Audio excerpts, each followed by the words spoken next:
Hello happy world. నమస్తే, welcome to living channel. ఇప్పుడు మనం ఏం తెలుసుకుంటున్నామంటే, మన ఆంధ్రప్రదేశ్లో మన కాకినాడ జిల్లాలో అల్లూరి సీతారామరాజు గారి కాలం నాటి ఆలయం ఉంది అని మీకు తెలుసా? ఆ ఆలయం మరేదో కాదండి, ఏలేశ్వరంలో ఉన్న శ్రీ వల్లీ దేవసేన సమేత శ్రీ సుబ్రహ్మణ్యేశ్వర స్వామి వారి ఆలయం. ఆలస్యం చేయకుండా ఆ ఆలయం ప్రత్యేకత ప్రాముఖ్యత తెలుసుకుందాం రండి. అసలు కాకినాడ జిల్లాలో ఏలేశ్వరం అనే ఊరిలో ఈ ఆలయం ఉంది అని చాలా మందికి తెలియదు. దానికి ఇంత ప్రాముఖ్యత ఉందని తెలియదు.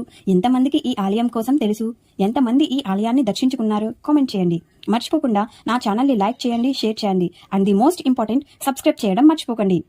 అలా పక్కనే ఉన్న బెల్ ఐకాన్ని క్లిక్ చేయండి. అప్పుడే నా అప్డేట్స్ నోటిఫికేషన్ మీకు వస్తుంది. ఇంకా విషయంలోకి వెళ్ళిపోదాం పదండి. ఈ ఆలయం మరెక్కడో కాదండి, మన కాకినాడ జిల్లాలో రాజమండ్రి టు వైజాగ్ హైవేలో ఎర్రవరం నుంచి లోపలికి 7 కిలోమీటర్స్ వస్తే ఏలేశ్వరం ఊరిలోకి వచ్చేస్తాం.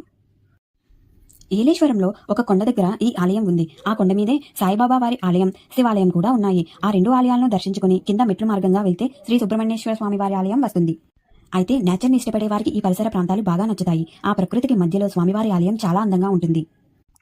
ఈ ఆలయం యొక్క ప్రాముఖ్యత ఏంటి అంటే, అసలు ఈ ఆలయం ఎలా వచ్చింది అనేది తెలుసుకుంటే, స్వామివారు ఒకరి కలలో కనిపించి నేను పలానా ప్రదేశంలో ఉన్నా అని చెప్పారంట. వాళ్ళు ఇక్కడ చూసి ఇక్కడే ఒక చిన్న ఆలయం నిర్మించినట్టు ఇక్కడ చెప్పుకుంటారు. అయితే అప్పట్లో స్వామివారికి సరైన సదుపాయం కూడా ఉండేది కాదంట. రాను రాను ఇక్కడ ఒక వంశం వాళ్ళు ప్రతి సంవత్సరం వచ్చే సుబ్రహ్మణ్యేశ్వర స్వామి షష్ఠికి వాళ్ళు స్వామివారికి కళ్యాణ మహోత్సవములు చేయించి ఆలయాన్ని కొంచెం కొంచెంగా అభివృద్ధి చేస్తూ వస్తున్నారు. అంతేకాకుండా కోరిన కోరికలు తీరితే ఆ భక్తులు కూడా ఆలయాన్ని అభివృద్ధి చేస్తూ వస్తున్నారట. ఈ ఆలయం యొక్క ప్రత్యేకత ఏమిటి అంటే, స్వయంభుగా వెలియడమే కాదు, ఈ శ్రీ వల్లీ దేవసేన సమేత శ్రీ సుబ్రహ్మణ్యేశ్వర స్వామి వారి విగ్రహ ప్రతిష్ఠ శ్రీ అల్లూరి సీతారామరాజు గారు పెట్టారు అని పూర్వీకులు చెప్పేవారు అని ఇక్కడ చెప్తూ ఉంటారు. సంతానం లేని వారికి సంతానం, వివాహం కావాల్సిన వాళ్ళకి వివాహం, ఇంట్లో చికాకులు, మనసు బాగోకపోయినా ఇక్కడ స్వామివారిని దర్శించుకుని 7 మంగళవారాలు స్వామివారిని నిష్ఠగా పూజిస్తే నిస్వార్థంగా అడిగే ఏ కోరికలైనా నెరవేరుతాయని చెప్తారు. ప్రతి వారం మంగళవారం రోజున ఇక్కడ స్వామివారికి ప్రత్యేక పూజలు, అభిషేకాలు చేస్తారు. 7 వారాలు మంగళవారాలు ఇక్కడ స్వామివారికి సేవ చేసుకుని అభిషేకం చేయించుకున్న వారికి వారి కోరికలు నెరవేరుతాయని, నిస్వార్థంగా అడిగే ఏ కోరికైనా సరే నెరవేరుతుందని, కోరిన కోరికలు తీర్చే వారిలో ఈ స్వామివారు ఉన్నారని భక్తుల విశ్వాసం.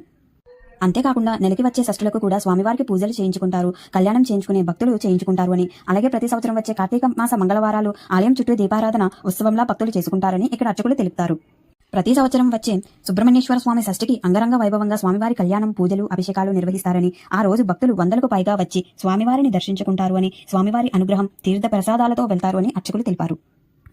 ఎందుకంత ప్రత్యేకత అంటే, స్వయంభుగా వెలిసిన స్వామివారు, అంతేకాకుండా అలాగే ఇక్కడ అర్చకులు భక్తుల కోసం చేసే పూజా విధానం వలన ఈ ఆలయానికి అంత ప్రత్యేకత వచ్చింది. ఆలయం యొక్క టైమింగ్స్ కింద కామెంట్ బాక్స్ లో పెడతాను, చూడండి. ఇంకెందుకు ఆలస్యం, తెలియని వారికి ఈ ఆలయం యొక్క ప్రత్యేకత తెలియజేయండి. మీరు ఆలస్యం చేయకుండా ఇక్కడికి వచ్చి స్వామివారిని దర్శించుకుని ఆ స్వామివారి అనుగ్రహాన్ని పొందాలి అని మనస్ఫూర్తిగా కోరుకుంటున్నాను. మరిన్ని విషయాలు తెలుసుకోవడానికి please like, share and subscribe to living channel. Thank you. Take care. By by.